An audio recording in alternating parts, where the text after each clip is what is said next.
Russia and China pledging solidarity as war grips the Middle East. Putin saying common threats are bringing the two countries closer together. He's in Beijing for China's Belt and Road Forum. Let's take a closer look.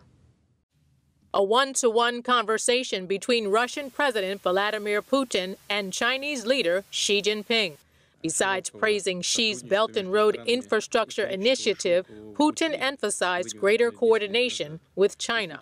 In the current difficult conditions, close foreign policy coordination is especially necessary, which is what we are doing, and today we'll discuss all of this, including our bilateral relations.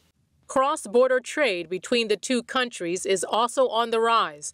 Putin said trade volume between them could surpass $200 billion this year. Putin said his meeting with Xi spanned 3 hours.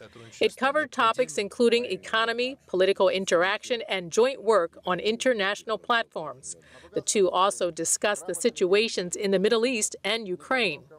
Putin says common threats will only strengthen cooperation between Moscow and Beijing. Meanwhile, Xi Jinping praised strengthening ties between China and Russia, saying bilateral trade has reached an all-time high.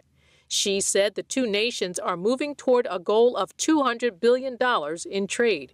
As for political partnership, the Chinese leader reminded Putin that they have met 42 times over the past decade.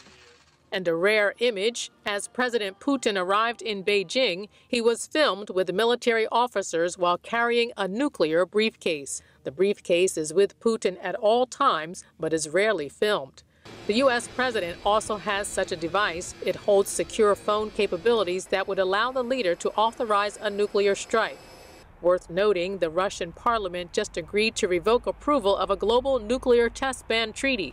Moscow describes the move as putting it on par with Washington.